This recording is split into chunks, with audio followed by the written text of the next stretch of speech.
할렐루야. 우리 주 예수 그리스도의 은혜와 평강이 2부 예배드리는 여러분 가족이 함께하기를 간절히 축원합니다. 먼저 지난번 스리랑카 봉헌 숙소와 단기 선교를 다녀온 이제 동영상을 짧게 보고 말씀을 이어가도록 하겠습니다.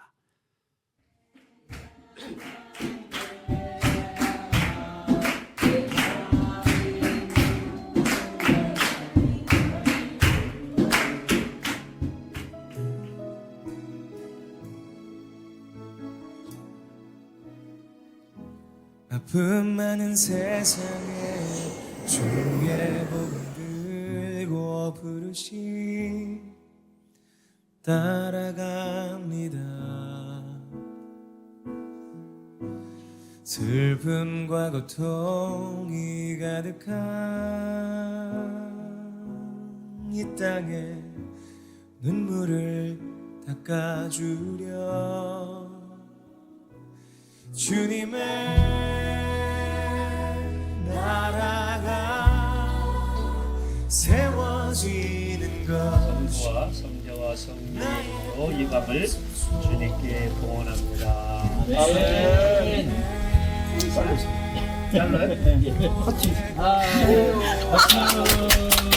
이곳에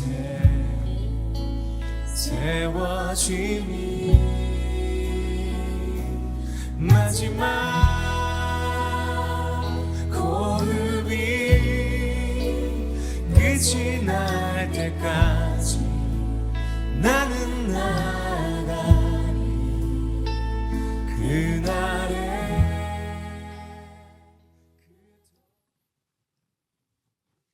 많은 사진들이 있지만 짧게 좀 이렇게 만들어 보았습니다.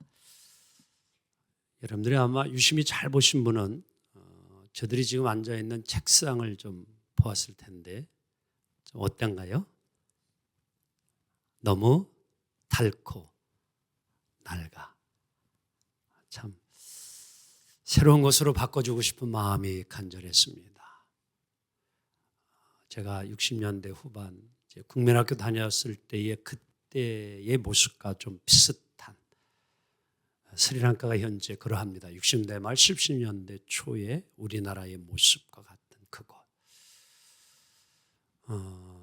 아이들에게 학용품과 또 이렇게 간식을 여러분들이 헌금해 준 것을 가지고 이제 여기서 가져간 것도 있지만 현지에서 음료와 과자를 사서 나눠 주었는데 일일이 너무 고맙고 감사한 마음이 벌써 그들의 표정 속에 담겨 있고요. 그러면 아이들이 좀 바로 먹고 해야 되는데 어느 하나 그것을 먹고 마시지를 않아요. 그래서 제가 궁금해서 나중에 성교사한테 물었어요. 그랬더니만 아이들이 먹고 싶은 거는 간절한데 집에 가져가서 동생, 언니, 오빠들하고 같이 먹어야 되기 때문에 그걸 혼자 먹지 않고 가져간다는 거예요. 더 준다고 해도 그걸 안 먹는다는 거 아이들이에요. 참 그런 현실을 보면서 참 오늘날 이 그리스도의 복음이 얼마나 이제 필요한가라는 것을 다시 한번 감동을 받고 왔습니다. 사랑하는 성도 여러분, 오늘이 선교사 복지 주일이에요. 선교사 주일이 아니라 선교사 복지 주일입니다. 한국 교회는 지난 한 세기 동안 놀라운 선교 역사를 이루어왔어요. 전 세계에서 정말 쉽게 이룰 수 없는 엄청난 선교의 역사를 이루어온 나라가 있다면 대한민국입니다. 1884년, 141년 전 외국 선교사들이 조선을 찾아왔을 때를 우리는 한번 기억해 볼 필요가 있어요. 요즘처럼 여객선을 타고 들어온 것이 아닙니다. 바로 지금 보고 있는 저러한 작은 나룻배와 같은 배를 타고 한국에 들어온 것이었어요. 저곳에 몸을 담고 생명을 담보로 미지의 땅인 세국 정책이 심화했던 조선 땅에 목숨 걸고 들어왔습니다. 언어가 통하질 않아요. 말이 안 됩니다. 문화가 너무 낯섭니다. 또 여러 가지 환경이 열악하다 보니까 질병이 오는 거예요. 그래서 우리 선교사님이 와서 가장 먼저 한 게 뭐예요? 병원 세우는 일이에요. 의사들이 와서. 그리고 너무 배움의 가르침이 열악해서 학교 세우는 거예요. 이런 것들이 먼저 이루어졌어요. 그리고 교회를 세우게 된 겁니다. 때로는 박해가 있어서 여러분들 죽음을 당한 선교사들이 한둘이 아닙니다. 그래서 양화전에 가면은 여러분 이제 선교사들의 죽음의 무덤이 지금 다 있잖아요. 가보셨잖아요. 바로 그들의 희생과 헌신 위에 한국 교회는 세워졌고요. 그 복음의 기초를 통하여 오늘 우리는 이렇게 좋은 예배당에서 하나님을 영광 돌리고 찬양하고 예배하는 은혜를 누리고 있습니다. 우리 한국교회는 지금 전 세계에 선교사를 파송하고 있습니다. 역시 우리 선교사님들도 이제 각처 전 세계에 나가서 학교를 세우고 또 병원을 세우고 그리고 이제 교회를 세우고 있습니다. 하나님의 복음의 그런 사랑을 계속 증언하고 있죠. 그중에서도 우리 감리회 선교국 2025년 자료에 의하면 우리 감리교회만이에요. 현재 전 세계 82개국에 1269명의 선교사를 파송했고요. 726가정이 지금 복음을 들고 전 세계에서 이제 선교를 하고 있습니다. 참으로 귀한 일이 아닐 수 없습니다. 자, 그럼 오늘 우리는 이런 시점에서 우리가 좀 한번 스스로를 성찰해야 할 질문이 하나 있습니다. 오늘날 한국 교회가 미국 교회 다음으로 선교사를 가장 세계에서 많이 파송하는 나라가 되었는데요. 선교사를 파송하는 일 귀중하고 소중한 일이지만 정작 선교사님들이 가서 계속 선교를 하기에 정말 부족함이 없도록 잘 돌보아 주고 있는가라는 생각을 한번 가져보자는 겁니다. 그들이 정말로 선교하는 일에 걱정하지 아니하고 생활에 고민하지 아니하고 자녀 교육에 고민하지 아니하고 마음껏 선교할 수 있도록 모든 것을 시스템을 가지고 잘 여러분 후원해 주고 기도해 주고 있는가라는 질문을 한번 가져보자는 것이지요. 여러분들은 선교사님들을 만나서 그들이 아파하고 그들이 힘들어하고 있는 그리고 흘리는 눈물, 아픔, 고통을 한번 들어보신 적이 있습니까? 영상을 통해서 여러분들 이제 볼 수도 있겠지만 직접 정말 그들이 삶의 현장에서 아파하고 정말 고통스러웠고 눈물 흘리며 힘들었던 이러한 이야기들을 직접 여러분들 한번 들어보았고 아니 그 현장을 가보았고 여러분도 그것을 느끼고 있느냐라고 하는 것입니다. 이제 그들이 그곳에 가서 복음을 전하고 이제 은퇴를 한 다음에 고국으로 돌아왔을 때에 과연 그들이 또한 이제 온 일생을 다 복음을 전하고 선교하다가 돌아왔는데 한국 땅에 와서 정말 남은 여생을 살 만한 그러한 여건과 환경이 조성되어 있느냐? 이 질문에 한국교회는 자유롭지가 못합니다. 책임져 주고 있지 못합니다. 이게 오늘의 현실이에요. 그럼에도 지금 선교사님들은 가서 복음을 전하고 있습니다. 오늘 이 시간 우리는 선교사 복지 주일을 맞아 우리 교회가 단지 선교사를 보낸 것으로만 끝나는 것이 아니라 우리 교회는 이제 끝까지 동행하는 교회가 되기를 소망합니다.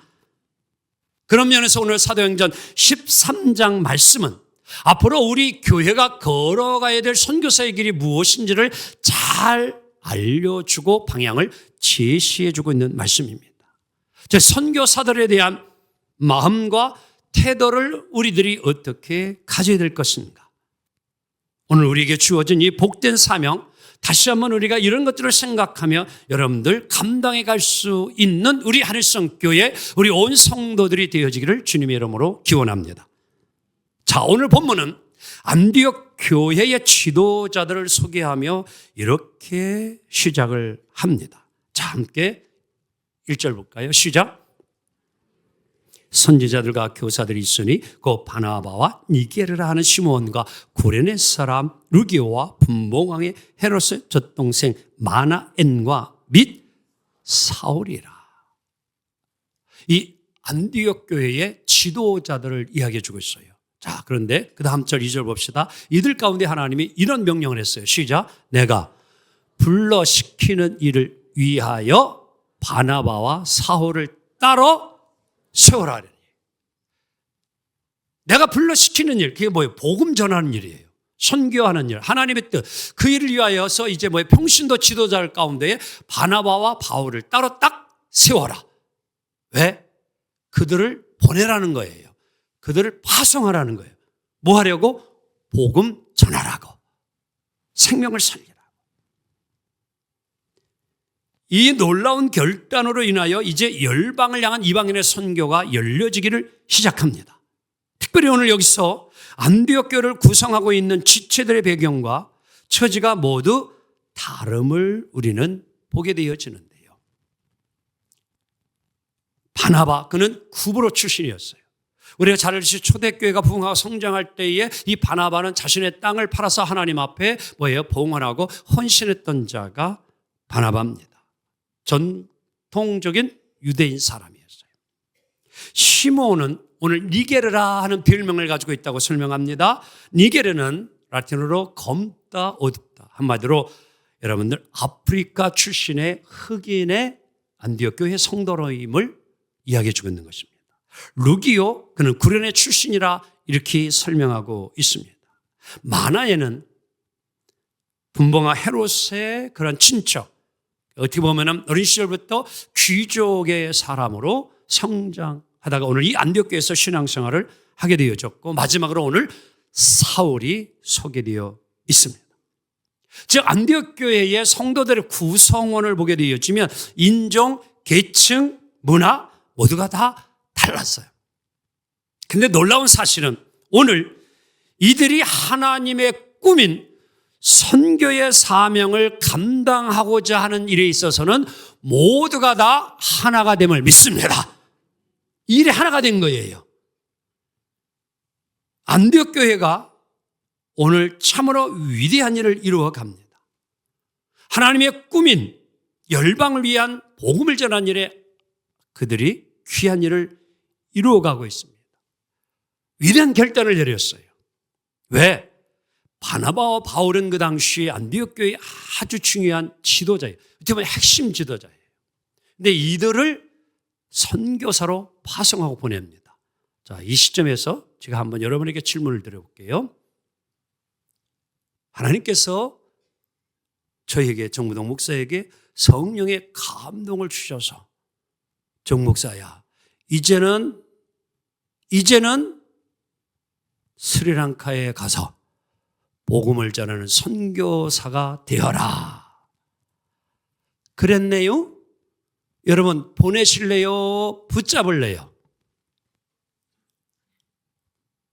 남 얘기가 아니죠. 갑자기 하나님이 저에게 이렇게 성령으로 감동을 줬어요. 예를 드는 거예요. 하나님 가라 이랬어요. 그러니까 여러분들 여기 있는 이 정무동 목사를 기꺼이 보내드릴래요? 에이, 목사님은 계시고 다른 사람 가야지요 이럴래요? 뭔 말을 해도 헷갈려요? 안디옥 교회 교인들이 위대한 거예요. 그런 면에서요. 정말 바나바와 바울은 꼭 있어야 될 지도자예요. 그런데 그들은 기꺼이 하나님의 뜻이기에, 하나님이 원하시기에 기꺼이 보내드린 거예요. 바나바와 바울은 이 하나님의 보내심을 따라 길을 떠납니다. 하지만 이들의 길은 평탄하지가 않았습니다. 사도행전의 기록은 이들의 발걸음마다 수많은 환난과 핍박이 따랐음을 설명해 주고 있습니다. 특히 바울은요, 3번씩이나 똑같은 간증을 했어요.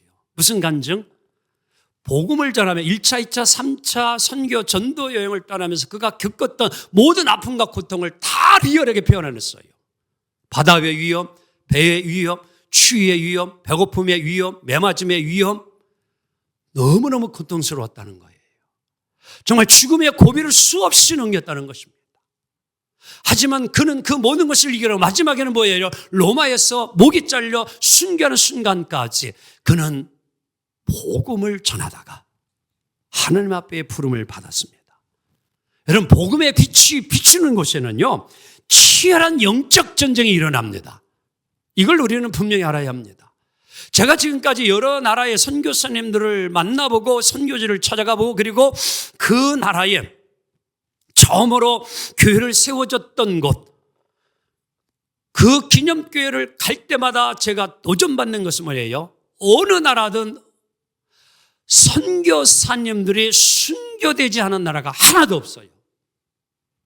선교사님들의 피 흘림이 그 땅에 있었기에 오늘날 전 세계에 복음이 들어가고 구원받는 역사가 일어난 줄 믿습니다. 이걸 우리는 기억할 수 있어야 돼요. 반대와 모함, 박해가 수없이 있어도 위기와 위험이 있더라도 그들은 다 그걸 견뎌내고 이기며 나아간 것입니다. 왜?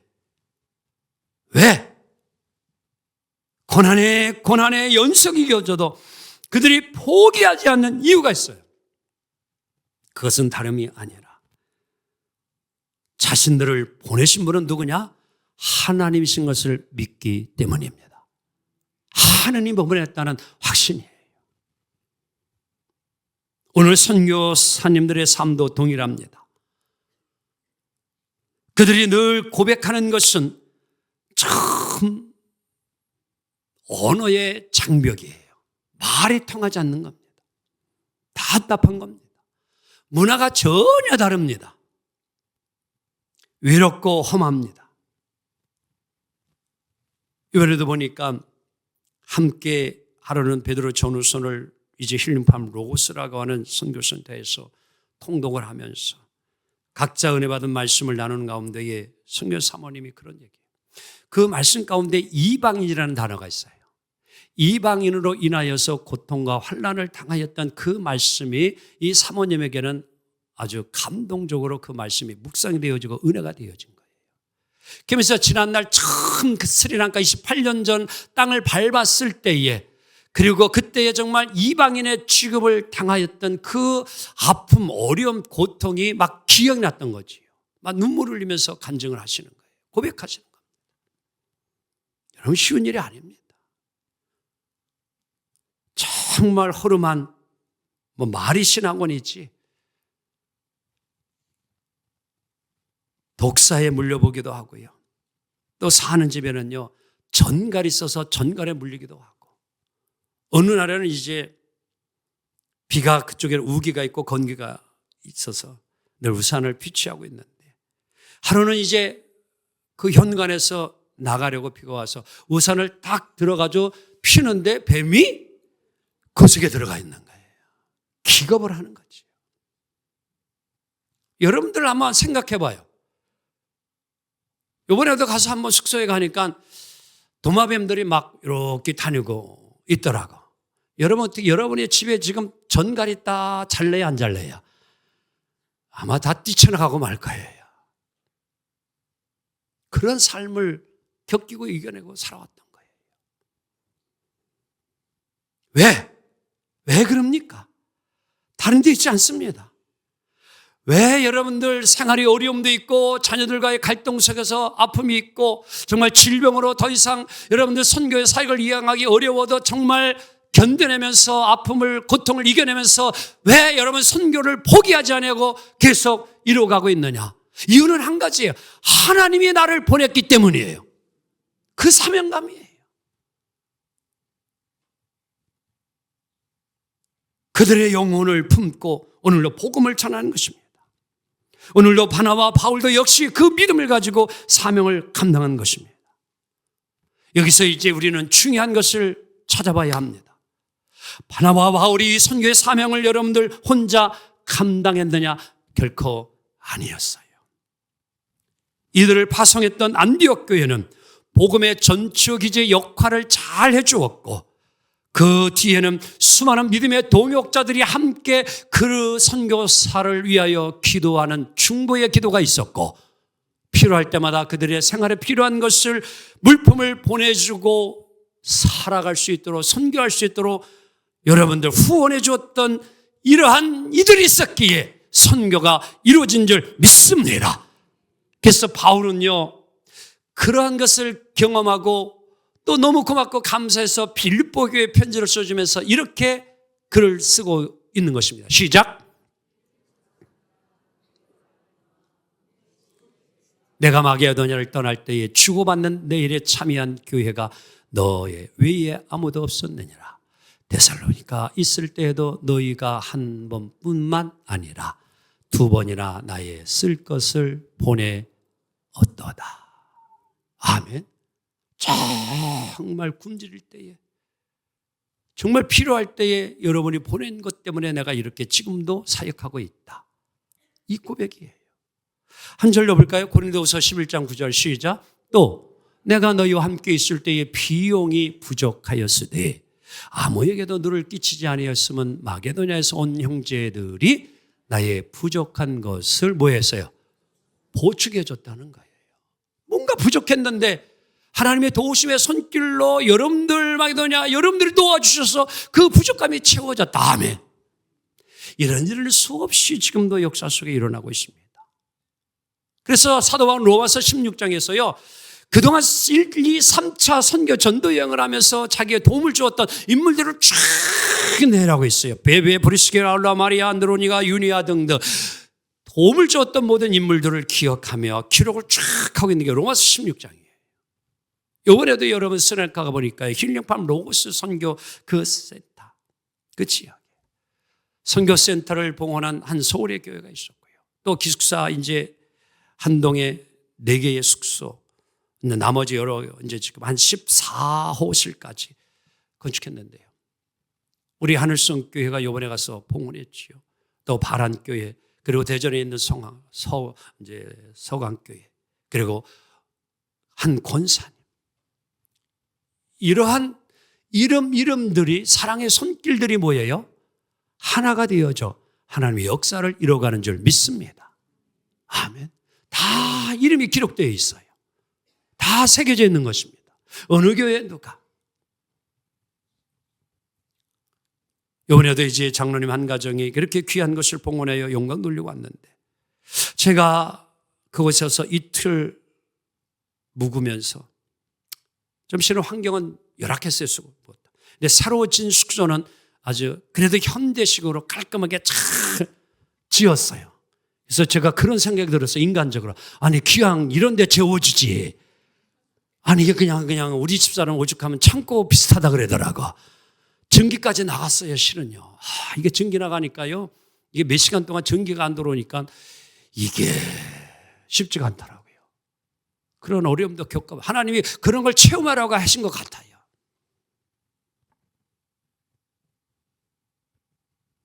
근데 뜻이 있었더라고요. 왜냐하면 하나님 앞에 봉헌해 드리기 전에는 쓰지 않고 새 것 드려야 된다고. 그래서 얼마나 감사한지 그 뜻을 생각하니까 너무 또 감격스러운 거예요. 그래서 그곳에서 또 아침 일찍 일어나서, 아니 그들은 새벽 4시부터, 옛날 우리 교회도 이제 우리 한국 교회도 이제 여러분 5개 스피커를 통해서 이렇게 차인벨도 울리고 했지만도 지금은 그거는 민원이 들어와서 못 하잖아요. 근데 지금 그곳에 가보니까 거기는요, 불교가 제일 많아요. 70%, 힌두교, 이슬람교, 그리고 기독교가 한 마을에 크게 잘 돼 있는데요. 4시 되니까 그냥 소리가 나기 시작하면서 경전 있는 소리가 계속 나오는 거예요. 제가 이렇게 둘러보다가 예쁘게 미니 치풀이라고, 여러분들 이제 힐팜 로고스에 아까 여러분들 그 이제 홍차 밭을 보았겠지만 그 한쪽에 아주 예쁘게 조그맣게 미니 채플 하나 이렇게 세워놨습니다. 그런데 십자가가 나무로 되어 있어요. 그래서 제가 기도하는데, 저기다 좀 십자가에 우리 교회처럼 네온이 들어오게 해서 전 그 지역의 사람들이 십자가를 볼 수 있으면 얼마나 좋을까. 왜냐하면 여러분 십자가 보고 교회 온 분들이 많아요. 의외로요. 그리고 옥의 스피커 앰프 시설해가지고 이 크리스마스 때 부활절에도 성경을 쫙 찬송하다 틀어주고 성경을 이게 읽어주는 거 가능하냐 그러니까 가능하대. 오케이 좋아요. 그럼 우리 권사님이 200만 원 하나님의 선교를 위해서 저기 가져왔는데 이거 당장 보내줄 테니까 시작하도록 하세요. 그래서 지금 보내드려가지고요. 그거 지금 준비하며 하나님께 영광 돌릴 날이 올 줄로 믿습니다. 아멘. 여러분, 바울의 선교를 위해서 함께 눈물로 기도했던 동역자들, 후원의 모든 아름다운 헌신의 동역자들, 이들이 있었기에 오늘도 세계는 복음화가 되어진 줄 믿습니다. 선교는요, 단지 선교사를 파송하고 이제 선교사 파송했으니까 선교사 스스로 알아서 모든 것을 알아서 하라 이것으로 끝나는 게 선교가 아닙니다. 선교사님들은요, 언어, 문화, 낯선 땅에서 오늘도 수많은 영적 전투를 이루어가며 어려움 속에서도 눈물로 여러분들 선교하고 있어요. 우리는 계속해서 기도해야 합니다. 파송한 것으로만 끝나버리면 안 돼요. 계속 우리는 중보 기도가 있어야 합니다. 그리고 그 선교를 위하여 필요한 모든 것을 채우며 물질로 후원하는 교회 동역자들이 있어야 될 줄로 믿습니다. 21세기 복음주의를 대표하는 존 스토트는 이렇게 하나님에 대하여 정의를 내렸습니다. 시작. 하나님은 살아계시고 참된 유일신이며 우주의 창조이시고 열방의 주님이시며 모든 영혼의 하나님이시다. 아멘. 여러분, 우리 하나님은요, 전 세계 모든 사람들이 구원받기를 원합니다. 그래서 선교사를 하나님이 세우시고 보내시고 역사하심을 믿습니다. 오늘도 바나바와 바울을 안디옥 교회가 파송했던 것처럼 하나님은 이 시간에도 선교사를 택하시고 보내시고 또 이렇게 우리 하늘성교회 같이 선교의 도역을 감당하도록 역사하심을 믿습니다. 우리는 이제 보내는 것만 끝나는 것이 아니라 끝까지 동행하는 교회가 되어야 합니다. 왜 그렇습니까? 선교사는요, 개인의 열정과 결단을 스스로 혼자 여러분 선교사로 나간 것이 아니라 하나님이 부르셨기 때문이에요. 하나님이 부르신 겁니다. 하나님이 보내신 것입니다. 그래서 우리는 그들을 위하여 기도해야 합니다. 그리고 후원해야 될 줄 믿습니다. 오늘도 세상을 구원하기 위해 시작하신 선교의 역사가 우리 하늘성 교회가 동역자로 부름받았다는 이 사실을 여러분 기쁘고 영광스럽게 생각하기를 원합니다. 오늘 우리 선교사 복지주를 맞이하여 우리의 사명을 다시금 마음에 다짐해 보기를 원합니다.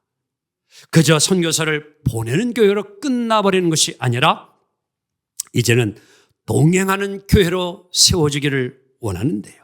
주님 오시는 그날까지 온 열방으로 선교사를 보내는 교회, 하늘성 교회가 되기 원합니다. 내년에 선교사를 파송하려고 기도 중에 있습니다. 여러분도 함께 기도해 주기를 원합니다. 이제 재정을 보니까 한 선교사님을 파송해도 될 수 있을 정도로 하나님이 함께 해주리라 저는 믿습니다. 눈물로 선교사들 위해 기도하는 교회, 우리 하늘성 교회가 되기를 원합니다. 선교사들을 후원하며 끝까지 돌보는 교회, 하늘성 교회, 하늘성 성도님들 되기를 원합니다. 그리함으로 하나님의 꿈인 여러분 선교를 다 이루어드리는 복된 교회, 하늘성 교회, 하늘성 성도 우리 모두가 되기를 주님의 이름으로 축복합니다. 기도합니다.